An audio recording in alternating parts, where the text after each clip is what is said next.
Bună seara! Bună seara tuturor și bine ați venit și în această seară alături de noi.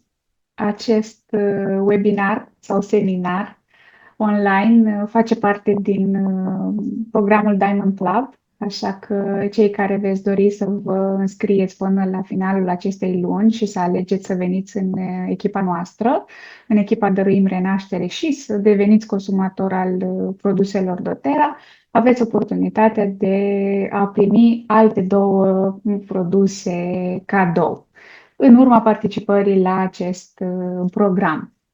Astăzi, ca și subiect, vom avea glicemia și am pus un titlu care mie îmi place foarte mult. Viața e dulce când glicemia este în echilibru. Și înainte de a vorbi despre ceea ce ne place nouă și de felul în care natura este alături de noi și ne ajută să ne păstrăm echilibru și să ne păstrăm sănătatea, sau de ce nu chiar să o și redobândim, o să vreau să vorbim despre câteva cuvinte cheie, ca să spun așa, de care o să ne tot legăm pe perioada acestei prezentări. Și, în principiu, despre glicemie. Pe scurt, glicemia reprezintă concentrația glucozei din sânge sau și mai pe scurt de atât, zahărul din sânge. Cred că e cel mai frecvent când auziți acest cuvânt. Glucoza este un tip de zahăr care se obține din alimentele mâncate, iar corpul uman îl folosește pentru a produce energia.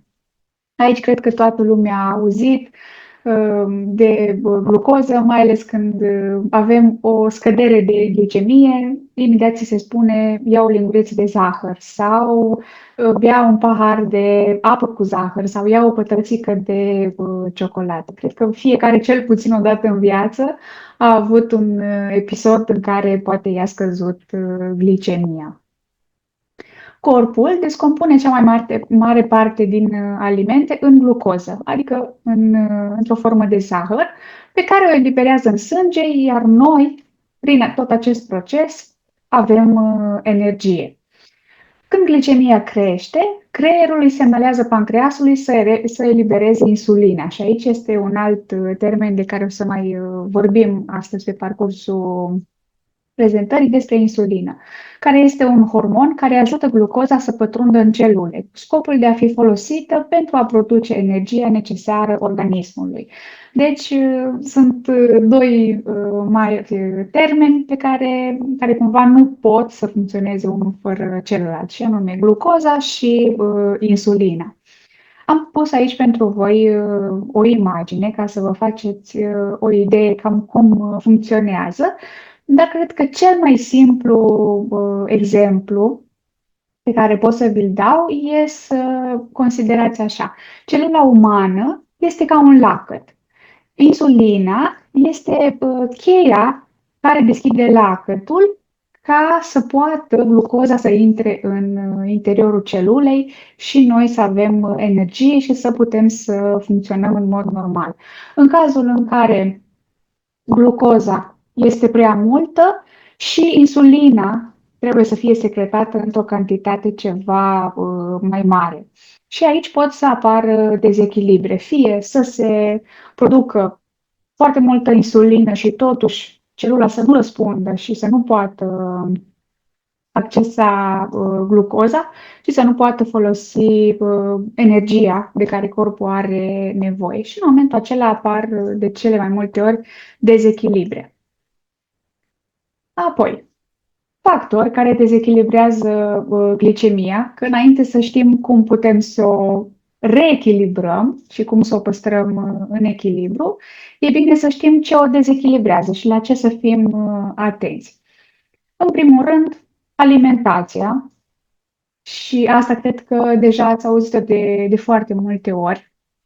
Apoi, consumul de cafea, greutatea în exces sau obezitatea, lipsa activității fizice sau chiar și activitate fizică prea intensă atunci când vorbim de o glicemie mică, e când ne forțăm foarte mult organismul, medicamente precum ar fi decongestionantele, antihistaminicele, Acestea acționează la nivel hormonal, opresc anumiți receptori ai corpului și automat se dă peste cap tot procesul de producere a insulinei și ne putem trezi de cele mai multe ori cu glicemii mari. Deci foarte mare atenție la tot ceea ce înseamnă produs sintetic, da? Unde celula se încarcă din ce în ce mai mult.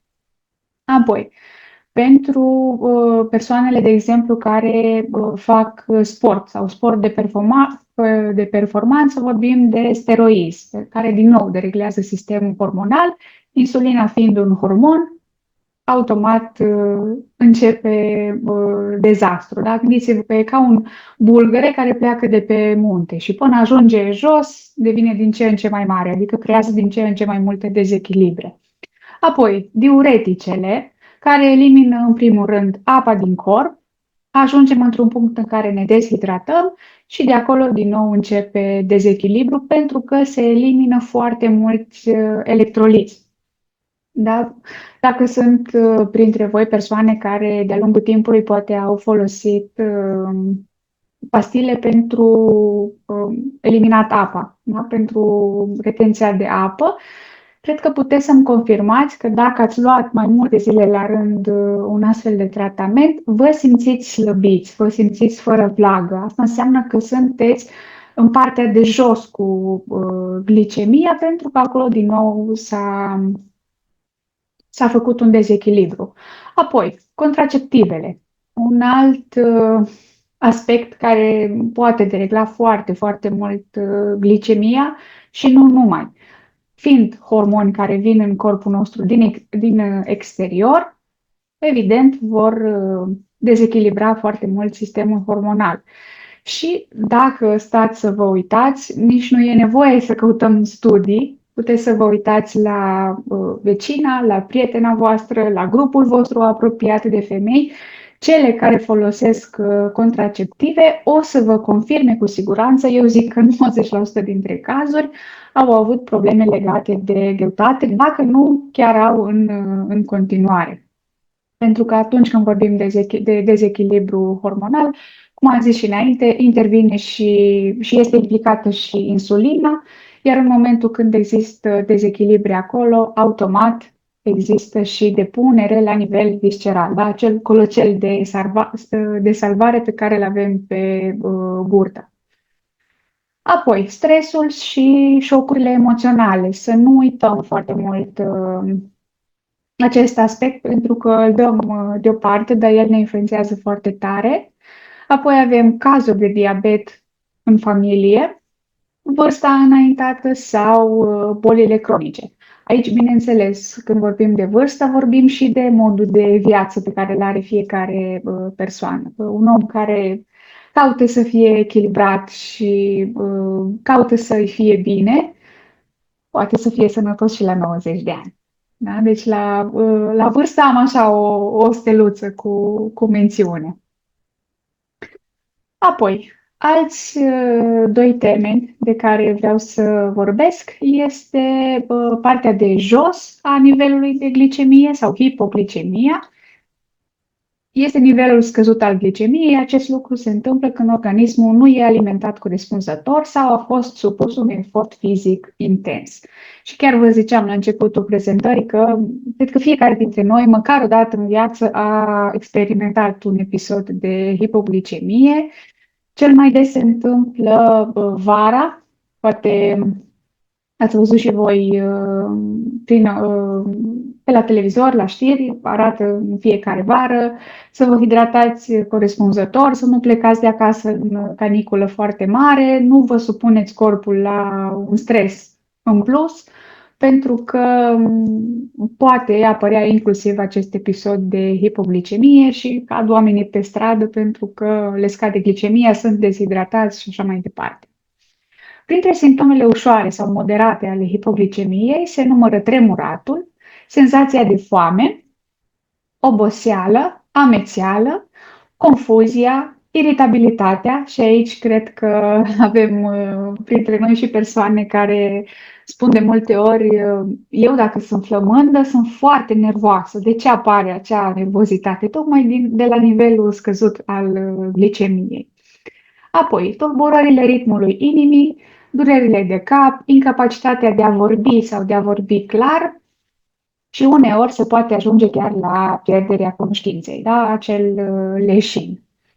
Dacă vorbim de hiperglicemie, adică nivelul crescut al glucozei din sânge, corpul nu dispune de suficientă insulină sau nu este capabil să utilizeze corespunzător insulina și se poate manifesta inclusiv pe fondul unui consum excesiv de dulciuri sau al stresului. Dacă la hipoglicemie, da, la nivelul scăzut al glicemiei, imediat avem simptome, imediat simțim că nu e ceva în regulă, hiperglicemia e un pic mai, hai să zicem că ne împăcălește un pic mai ușor, pentru că nu întotdeauna putem să ne dăm seama de semnele pe care le transmite imediat. Da? De multe ori poți să ai un nivel crescut de glucoză în sânge, nu foarte crescut, dar un nivel crescut și să nu-ți dai seama poate luni de zile. Da? Și dintr-o dată te uiți în oglindă și vezi că s-a adunat un pic acolo ceva pe burtică, pe șolduri și nu știi de unde. Și încerci să dai jos și nu vrea, nu ascultă corpul, nu vrea să elibereze. Da, acolo vorbim de hiperglicemie.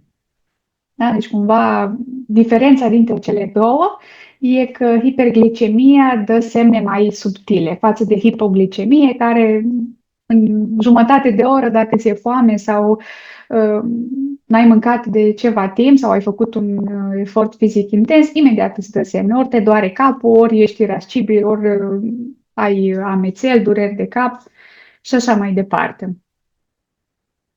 Apoi, avem alți doi termeni. Rezistența la insulină apare atunci când corpul nostru nu răspunde așa cum ar trebui la hormon, ceea ce afectează absorpția glucozei. Acest lucru crește riscul apariției diabetului și altor afecțiuni. Să știți că ambele, atât rezistența la insulină cât și diabetul de tip 2, pot intra în remisie. Da? Deci asta e vestea bună dacă suntem dispuși să lucrăm cu noi. Altfel, pur și simplu vom fi, hai să zicem așa, captivi ai unei rutine sintetice și aici fiecare cred că înțelege foarte bine ce vreau să spun. Legat de diabetul de tip 2, apare atunci când glicemia este prea mare. În această situație, pancreasul secretă insulină, însă celulele nu răspund normal la aceasta. Astfel, pancreasul va produce și mai multă insulină pentru a încerca să facă celulele să preia glucoza din sânge. În cele din urmă, pancreasul nu poate face față să secrete și mai multă insulină pentru această rezistență. Adică, în cazul diabetului de tip 2, vorbim mai exact de supra-solicitarea pancreasului și, într-un final, hai să-i spunem, a epuizării acestuia. Și aici, la fel, aveți două imagini, cum se întâmplă în cazul normal. Avem pancreasul care secretă insulină, avem receptorul insulinic pe care îl are fiecare celulă din corpul nostru. Da? Și în momentul în care vine insulina, se deschide receptorul insulinic și, practic, glucoza poate să pătrundă în celulă. În cazul diabetului de tip 2, insulina este secretată, dar, din păcate, receptorul celulei nu mai răspunde. Și atunci, pur și simplu, glucoza de aici, ea nu mai poate pătrunde în celulă și pur și simplu rămâne în fluxul sanguin. Atunci când avem un nivel mare de zahăr în fluxul sanguin, pancreasul ce înțelege? Că trebuie să producă și mai multă insulină.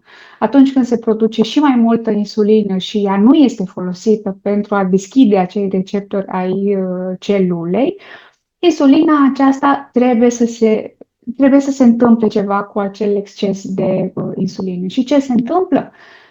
Vedem cel mai clar semn e depunerea pe zona viscerală, da? Pe abdomen. Insulina nu se depune niciodată singură, da? Excesul de insulină e întotdeauna depus împreună cu grăsimi, da?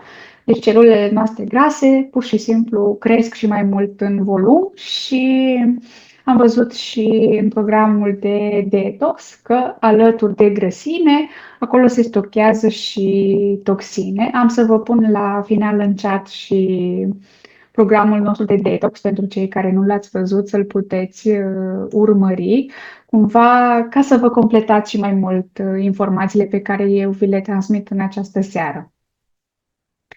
Apoi, dacă am vorbit de partea fizică, avem și partea emoțională. Și atunci când vorbim de emoții, în psihosomatică spune așa: știați că dezechilibrul zahărului din sânge are legătură cu, în primul rând, frica de a primi iubire, autocontrol exagerat și, ca un exemplu, nu pot să mă bucur, simt că pierd vremea dacă fac asta, da? Sau poate auziți multe persoane: ei, lasă-mă că n-am timp să ascult glume sau să mă uit la telenovele sau să, nu știu, să glonez pe telefon, că eu tot timpul am ceva de făcut. De parcă acea muncă e mereu și mereu și mereu prea importantă, chiar de multe ori până la epuizare. Resentimente vechi și neiertare. Și aici iarăși avem un exemplu: n-ai idee ce mi-a făcut ăla, aia și așa mai departe. Da? Și ținem acolo ranchiună ani de zile și nu cedăm.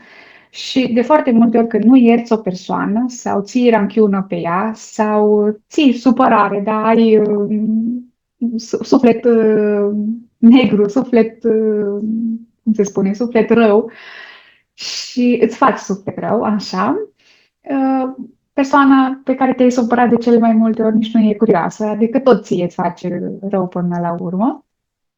Apoi, lipsa bucuriei pure, simple, da, acea bucurie din lucrurile mici. Și revin din nou, mai bine mă concentrez pe muncă, da, n-am timp de pierdut în altă direcție. Și aici cred că până la urmă e vorba tot de moderație și de echilibru în toate. Hiperglicemia sau hipoglicemia au toată legătură cu lipsa de bucurie și cu iubirea de care sunt capabil să o exprim pentru mine însă, dar și pentru ceilalți. Dar intenționat vreau să revedem fraza asta și să vedem că pe primul loc e pentru mine însă și apoi e pentru ceilalți. De obicei se întâmplă invers. Puneți un pic atenție pe partea aceasta. Și o să vă pun și o întrebare retorică pe care mi-ar plăcea la final, cei care simțiți, poate să deschideți microfonul și să ne spuneți: tu cum stai cu nivelul de dulceață în viață? Pui zahăr în cafea, dar pui și în suflet? Vă las să cugetați la partea aceasta. Noi mergem mai departe și vorbim despre instrumentele de echilibrare pe care le avem, dar nu doar pentru glicemie, ci pentru multe alte situații. E vorba de uleiurile esențiale care ne ajută să echilibrăm atât emoțiile cât și trupul și sufletul. Și de ce am menționat acest trio cumva? Pentru că atunci când vorbim de vindecare, da? Fie că e vorba de o boală, fie că e vorba de un dezechilibru, fiecare este liber să îl numească cum dorește, el se manifestă pe 3 niveluri. Și dacă vrem să aducem vindecare, tot pe 3 niveluri trebuie să acționăm. De cele mai multe ori nu e suficient să acționezi doar pe un singur nivel. Primul dintre ele este nivelul fizic, reprezentat de simptomele pe care le avem, cele mai multe ori dureri, inflamații sau exemple din această sferă. Nivelul emoțional, reprezentat de emoțiile negative, unele aflate adânc în interior, adunate de-a lungul anilor, altele trăite în viața de zi cu zi. Se spune că stresul ne îmbolnăvește. Ce este acel stres până la urmă? Mai apoi, în ciuda faptului că noi considerăm că suntem vârful civilizației, cum se explică totuși că suntem din ce în ce mai bolnavi de tot felul de boli care nu existau până acum 20 de ani? Aici e luat în calcul și toxicitatea și iarăși o să vă îndrum să mergeți să vedeți și programul nostru de detox, pentru că, da, există toxicitate și la nivel emoțional, nu doar la nivel fizic. Și ambele sunt, hai să zicem, la fel de periculoase, deși nu neapărat îmi place să folosesc acest termen. Și mai avem un al treilea nivel, nivelul sufletesc. Vibrația noastră este scăzută, nu suntem conectați cu Creatorul în manifestare. Asta ce poate însemne? Trăim în frică, sufletul e bolnav, emoțiile sunt negative, din ce în ce mai frecvente și implicit le manifestăm la nivel fizic. Puteți să o priviți fie ca un, să spunem, un triunghi, da? În care fiecare nivel are aportul lui, sau putem să o privim chiar ca un cerc, da? Unde toate sunt interconectate între ele. Dacă unul dintre aceste niveluri este afectat, nici celelalte nu au cum să fie bine. Și tocmai de asta noi am pregătit pentru voi în această seară și un protocol. Bineînțeles că el se mai poate personaliza, dar noi am gândit o variantă de care puteți beneficia. Un protocol de 5 zile de testare, dar și cei care deja sunteți utilizatori de uleiuri esențiale și aveți aceste produse acasă, puteți fără nicio problemă să îl faceți chiar la voi acasă. Și protocolul conține două, hai să spunem așa, două modalități de utilizare. Prima dintre ele este modalitatea de utilizare internă și în pachet vor fi așa: o mostră de 1 ml cu 20 de picături de ulei Meta Power, pe care îl veți adăuga în apă. O să vă luați o sticlă, dar să fie un recipient din sticlă, deci nu din plastic, un flacon, în care să puneți 1 litru și jumătate, 2 litri de apă, fiecare ce recipient are, și puneți în acea apă cam 4-5 picături în fiecare dimineață. Și apa aceea o pur și simplu o beți pe parcursul zilei. Iar pe lângă aceste picături de Meta Power, veți mai primi și 5 capsule de Meta Power Assist, care se vor lua de preferat la masa principală. Dacă pentru voi masa principală este prânzul, le luați înainte de prânz. Dacă masa principală la voi, poate din cauza programului, este la cină, da? Cina e masa în care voi apucați să mâncați cel mai copios, ca să zic așa, le veți lua înainte de cină. Foarte important, Meta Assist se administrează cu cel puțin jumătate de oră înainte de masă, deci nu se consumă după ce ați mâncat. Da, eu am pus aici și un semn, sper că se înțelege, dacă nu, oricum o să rămână și înregistrarea. Deci Meta Power întotdeauna cu jumătate de oră înainte de masă. Iar apoi, pentru varianta topică, veți avea un rolon de 5 ml, ceva similar cu ce am eu. Este un rolon cu biluță în care vom avea adăugat 2 picături de coriandru, 2 picături de scorțișoară, 2 picături de ienupăr și 2 picături din amestecul de DDR Prime, iar totul va fi completat cu ulei fracționat de cocos. Cu acest amestec, vă recomand să îl folosiți aplicat dimineața și seara pe zona viscerală, da? Deci cumva pe tot abdomenul. Ca o recomandare, puteți să-l aplicați în sensul acelor de ceasornic. Deci pur și simplu faceți masajul doar într-o singură direcție.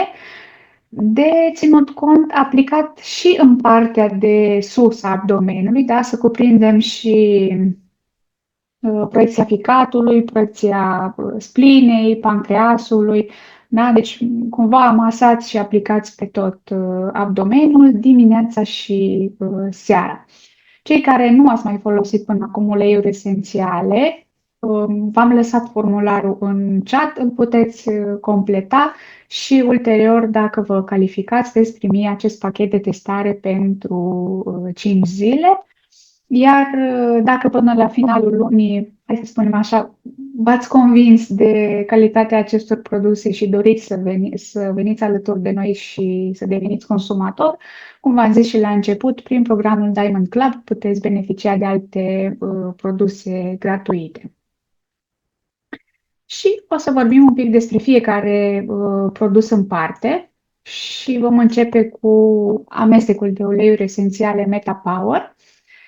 Este un complex care are în componență uleiuri esențiale, precum mentă, ghimbir, grapefruit, lămâie, scorțișoară, iar această formulă este benefică pentru funcționarea normală a ficatului, stimularea producției de fluide digestive în organism, susține funcția hepatică și biliară, facilitează digestia grăsimilor, susține digestia, diminuează pofta de mâncare, reduce pofta de dulciuri, cumva e renumit pentru partea aceasta sau cumva toată lumea întinde mâna după Metapower când vine vorba de poftă de dulce, dar el face mult mai multe în organismul nostru.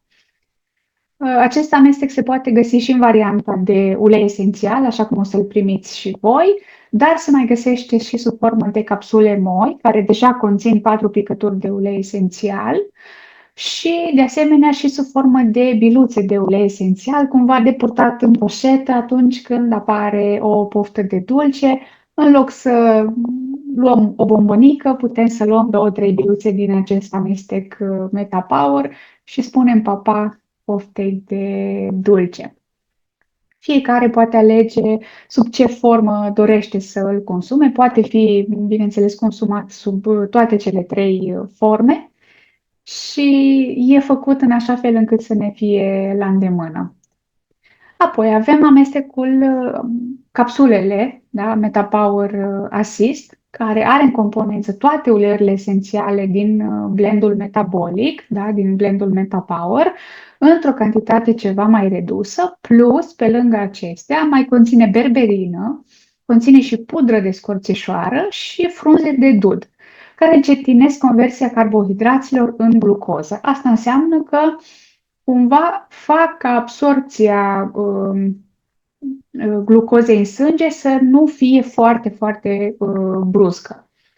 Da? Nu ajunge glucoza atât de repede în fluxul sanguin și ajută la reglarea sănătoasă atât a nivelului de zahăr din sânge, dar poate regla și nivelul de insulină pe care pancreasul îl produce, adică ajută să nu producă în exces, susține funcția hepatică și funcția biliară. De asemenea, s-a demonstrat că clorhidratul de berberină ajută la echilibrarea nivelului de colesterol, susține nivelul zahărului din sânge și susține funcționarea sănătoasă a inimii și susține răspunsurile inflamatorii sănătoase. Da? Deci acționează inclusiv pe partea de receptori.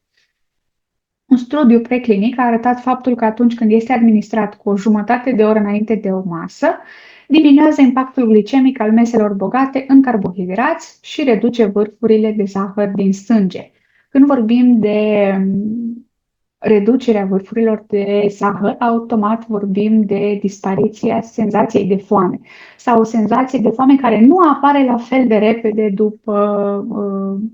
după ce am luat o masă, mai ales când vine vorba de o masă bogată în carbohidrați. Următorul ulei dintre cele care vin aplicate topic este uleiul din semințe de coriandru, pentru că la doTERRA avem 2 tipuri de uleiuri esențiali de coriandru. Avem cel extras din frunze, care se numește cilantro, și le avem pe cel extras din semințe, care e pur și simplu cu denumirea de coriandru. Acesta susține sistemul digestiv, poate ajuta la reducerea disconfortului digestiv, susținând procesele naturale ale sistemului gastrointestinal, contribuie la sănătatea sistemului circulator, susține buna funcționare a circulației sanguine și poate ajuta la menținerea presiunii sanguine în limite normale, sprijină imunitatea datorită proprietăților sale de purificare și împiedicarea dezvoltării ciupercilor, Are efect relaxant asupra sistemului nervos, utilizat în aromaterapie sau masaj, poate contribui la reducerea stresului și la promovarea unei stări de calm și echilibru. Apropo de ce am vorbit la începutul prezentării, de cele 3 niveluri pe care se lucrează, uite că deja începem să vedem că uleiurile esențiale lucrează și influențează foarte mult și partea emoțională. De asemenea, susține funcția endocrină, contribuie la echilibrarea hormonilor și poate fi util în perioadele de fluctuații hormonale. Apoi, vorbim despre uleiul esențial de scorțișoară, care stimulează circulația și vitalitatea, oferind un boost natural de energie. Susține motivația și claritatea mentală, fiind un ulei perfect pentru momentele de efort intelectual. Ajută la menținerea unei stări de bine și a confortului fizic, având un efect revigorant. Creează o atmosferă caldă și echilibrantă, ideală pentru relaxare și stare de confort emoțional. Contribuie la susținerea proceselor naturale de detoxifiere și echilibru metabolic. Energetic, este un ulei al protecției și al puterii interioare. Susține curajul și încrederea. Nu întâmplător, scorțișoara face parte și din amestecul Longward, care efectiv e amestecul gardian, ca să spun așa. Are un efect de asemenea de încălzire și este utilizat în masaje pentru relaxarea corpului și revitalizare. Mergem mai departe la uleiul esențial din fructele de ienupăr. Acesta susține funcția digestivă, contribuie la o digestie confortabilă și echilibrată, ajută la detoxifierea naturală a organismului și echilibrează colesterolul. Să știți că întotdeauna când vorbim de glicemie, automat în tot acest proces e implicată și tensiunea arterială, dar și colesterolul. Deci, cumva, toate cele 3 sunt legate între ele și când există un dezechilibru la una dintre ele, cu siguranță și celelalte 2 nu mai putem spune că sunt în echilibru. Susține funcția sănătoasă a rinichilor și a tractului urinar, ajută la eliminarea excesului de apă din corp. Când vorbim de juniper berry, să știți că funcționează foarte bine inclusiv la copii în situațiile în care fac pipi în pat noaptea, deși poate au deja 4, 5, 6, 7 ani. Juniper berry funcționează foarte, foarte bine. Promovează o piele curată, poate fi utilizat în rutina de îngrijire a pielii pentru un aspect sănătos, eliberează fricile și emoțiile reprimate, sprijină procesul de eliberare al temerilor, anxietății și incertitudinii. Este ideal pentru cei care se confruntă cu frică de eșec sau de necunoscut. Sprijin pentru depășirea blocajelor, juniper berry este considerat un ulei al curajului, ajutându-te să înfrunți emoții ascunse și să te eliberezi de greutatea trecutului. Are un efect calmant și susține somnul profund. Știm că prin somn organismul nostru se reface foarte bine și cumva, hai să spunem că și indirect ne ajută. Amestecul de uleiuri esențiale DDR Prime sau complexul celular DDR Prime este un amestec de uleiuri esențiale care susține integritatea celulară sănătoasă. Conține cuișoare, cimbru, lițea, portocală sălbatică. Sunt componente predominante ale acestui amestec, care oferă antioxidanți puternici, dar include de asemenea și ele uleiuri esențiale precum tămâia, lemongrassul, summer savory și niauli, care ajută la susținerea sănătății. Sprijină integritatea celulară sănătoasă, protejează corpul și celulele de stresul oxidativ, de care, din păcate, nu ne putem feri în zilele de azi, și promovează sănătatea celulară generală. Aceasta a fost descrierea uleiurilor pe care noi le-am pus în protocolul de testare, dar să știți că se poate folosi o gamă mai largă de produse și nu trebuie neapărat să mergem doar pe acestea. Vreau să vă mai spun încă un lucru la care mi-ar plăcea să puneți așa un pic mai multă atenție. Pentru a fi și a rămâne sănătos, în primul rând, îndreaptă-ți atenția către ce îți transmite propriul corp. Nimeni nu îți poate spune mai bine ție dacă ești bine sau nu decât ceea ce tu simți. Și v-am lăsat aici un grafic ca să înțelegeți cât de mult se schimbă lucrurile în anumite industrii și să trag așa un semnal, da? Un semn de exclamare. Atenție la ceea ce îți provoacă panică, frică, anxietate și te programează spre boală. Și dacă o să vă uitați pe grafic, o să vedeți că în aproximativ 50 de ani, pragurile de măsurat glicemia, colesterolul și tensiunea au fost scăzute foarte, foarte mult. Adică ceea ce în urmă cu 20-30 de ani era considerat normal și sănătos, astăzi nu mai e. Și mi-aș pune întrebarea dacă ne-am schimbat chiar atât de mult în 30 de ani.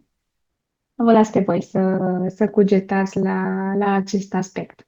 Dar, cumva, intenția mea asta e, să vă fac să fiți mai atenți voi la propriul vostru corp și la ce vă transmite el.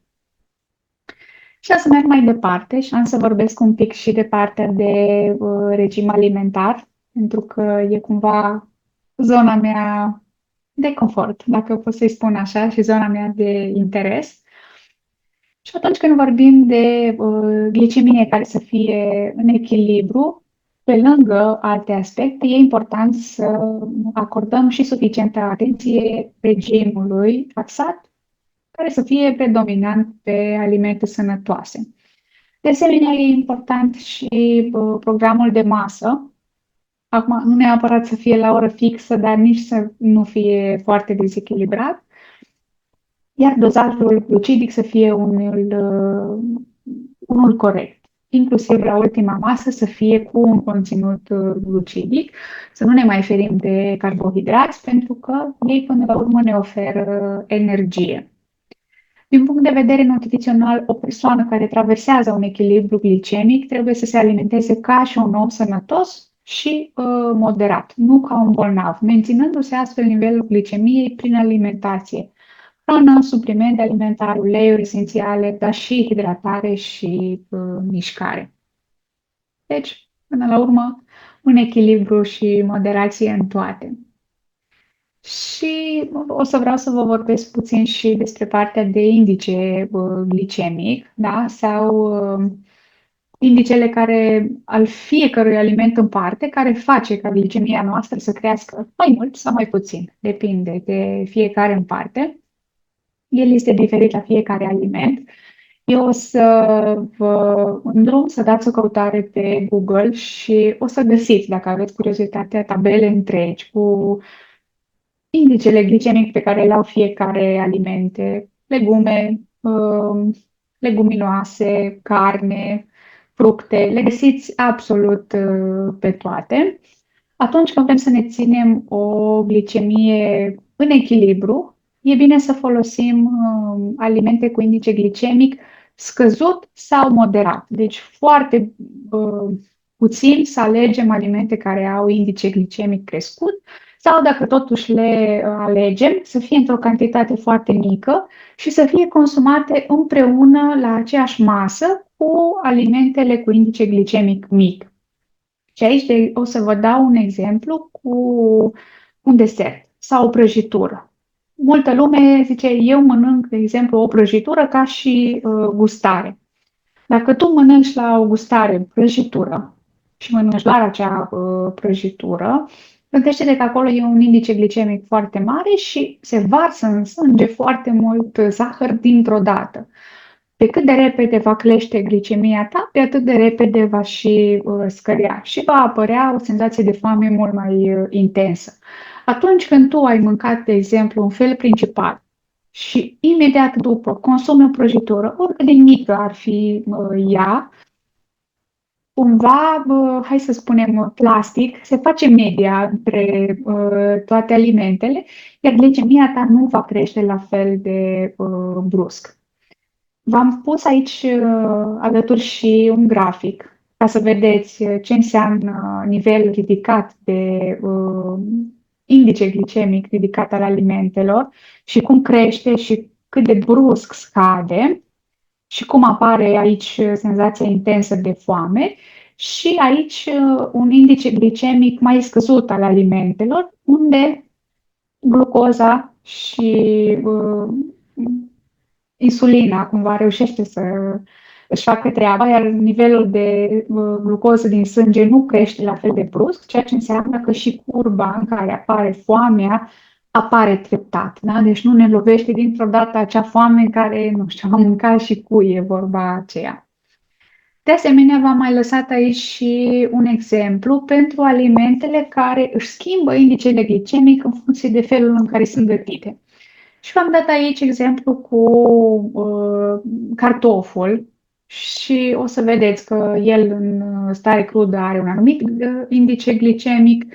Fiert își schimbă nivelul, fiert în coajă, fiert fără coajă, da? Fiert al dente, făcut piure, de exemplu, are indicele glicemic cel mai mare. De ce are indicele cel mai mare? Și e valabil pentru toate alimentele pasate sau făcute piureuri, să știți că ele vor crește repede indicele glicemic pentru simplu fapt că noi nu le mai mestecăm, adică ele nu mai apucă să se amestece cu saliva noastră în gură și faptul că sunt pasate, putem spune că au trecut au sărit peste o etapă, hai să zicem ca o predigestie, destul de plastic spus, dar se digeră foarte repede în stomac, tocmai pentru că stomacul nu are la fel de mult de lucrat. Și din nou, glucoza se varsă foarte repede în sânge. Deci, pe cât posibil, evitați să mâncați alimente sub formă pasată, de piure și așa mai departe. Nu spune nimeni că nu puteți să mâncați din când în când piure, dar dacă puteți, mergeți să mâncați un cartof întreg, nu neapărat pasat. Apoi, o să vorbim despre partea de glucide sau ceea ce noi cunoaștem ca și carbohidrați și de cele mai multe ori când intrăm la dietă, eliminăm repede carbohidrații, scoatem pâinea, scoatem pastele, scoatem tot ce se poate, dar să știți că carbohidrații în alimentația noastră ar trebui să fie undeva la 55% din tot aportul zilnic pe care îl avem, dar și dintre ei mai alegem, așa, mai filtrăm și îi alegem predominant pe cei care sunt complexi, adică cei care au și acel înveliș pe care l-a lăsat mama natură, de exemplu, cum e în cazul grâului, alegeți fie o pâine integrală, fie o pastă integrală, deci nu alegem doar miezul și doar partea albă și partea care arată bine, pentru că nu ne va ține de foame. Și v-am lăsat aici și câteva exemple cu, bineînțeles, începem cu legumele, apoi avem partea de fructe în cantitate moderată. Fructoza, să știți că fructoza din fructe, foarte important, pentru că acum se găsește inclusiv fructoză pulbere și lichidă și sub câte forme vreți. Fructoza din fruct, deci am mâncat o pară, am mâncat un măr, ea intră direct în celule. Nu are nevoie de alt ajutor, spre deosebire de alte glucide. Apoi, leguminoasele în cantitate moderată, pseudocerealele, cum e hrișca, quinoa, chia, cerealele integrale și amidonoasele, cumva mai pe ultimul loc, cum e cartoful, porumbul și așa mai departe. Deci întotdeauna începem cu alimentele care dau volum, cum sunt legumele. Da, puneți cât mai multe și cât mai diverse. Dacă e să ne luăm după teorie, spune că ar trebui să consumăm cel puțin 5 legume diferite pe zi. Acum să vedem cine trece de acest test. Dar să știți că vă ajută pe partea de volum. Stomacul stomacul nu știe să numere calorii, deși noi îl cumva îl forțăm să țină cont de acest lucru, stomacul simte sațietate doar în momentul în care e plin. Și tu poți să-l umpli cu 4 tablete de ciocolată sau poți să-l umpli cu un bol generos de salată în care poate ai pus un ou și niște brânză, de exemplu. Da? Deci, întotdeauna e despre alegeri. Apoi avem proteinele, care e recomandat să fie undeva în jur de 20% din raportul zilnic de macronutrienți.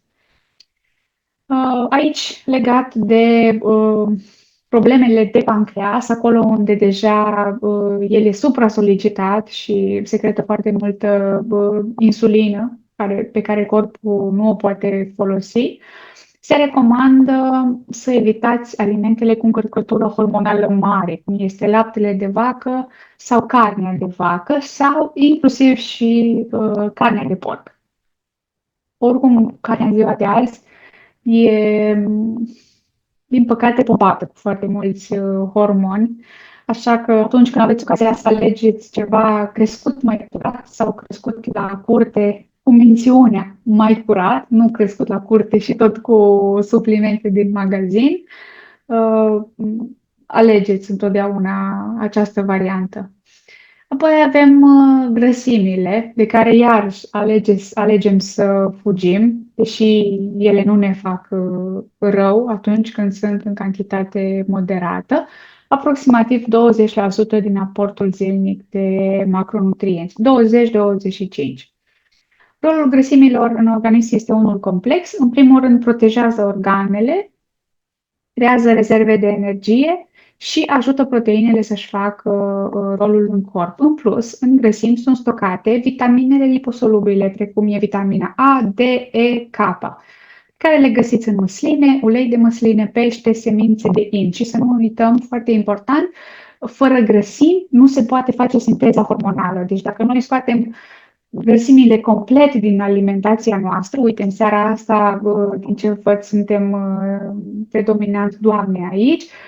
Inclusiv putem rămâne fără menstruație dacă scădem foarte mult nivelul de grăsimi din alimentație. Apoi, am dat aici câteva exemple pentru alimente care scad glicemia în situații de hiperglicemie, deci cumva în situații de urgență, ca să spun așa.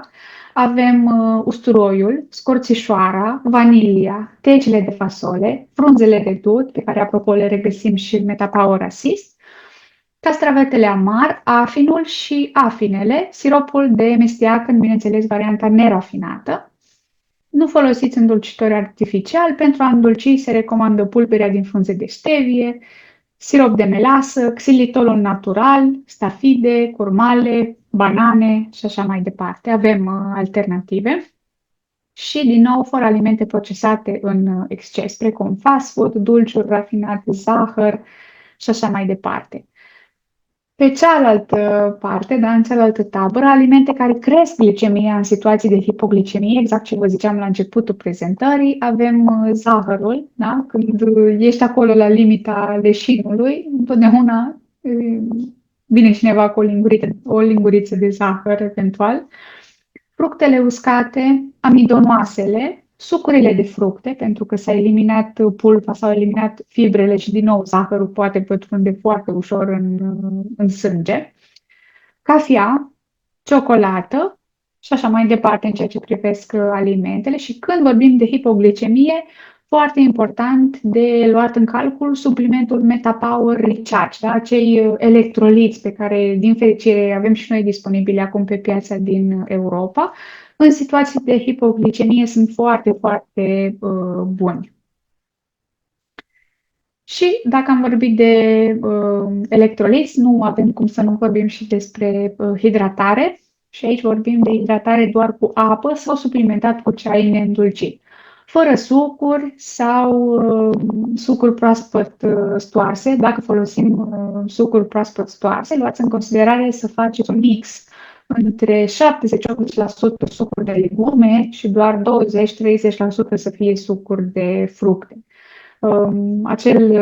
Acea imagine de film în care micul dejun întotdeauna e însoțit de un pahar de suc de portocale, ar trebui să rămână de film sau ar trebui să se întâmple doar ocazional.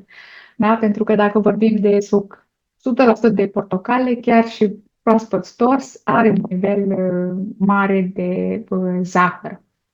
Și, bineînțeles, la fel, aici este inclus și alcoolul. Apoi, avem partea legată de mișcare. Cea mai bună metodă de a reduce glicemia este prin activitatea musculară. Se recomandă efortul aerob. Acest tip de efort se bazează pe oxigen, astfel că organismul poate susține contracțiile musculare pentru perioade lungi de timp. Și aici, ca și exemple, ar fi exerciții aerobe, cardio, mersul alert, alergarea pe distanțe lungi, înotul și ciclismul. Și dat fiindcă avem o prezentare în care vorbim și despre uleiuri esențiale, când vine vorba de mișcare, vă îndrum să folosiți mentă, să folosiți peppermint, fie că îl folosiți aplicat în zona aceasta pe sub nas, iar și foarte bine merge amestecul Air. Eu folosesc acel stick Air, acela micuț albastru pe care îl pun sub nas și aici pe deasupra nasului. Mă ajută foarte bine să respire în momentul în care fac exercițiile. Și ce mai puteți face? Puteți să puneți o picătură de peppermint pe bolta palatină, pe cerul gurii.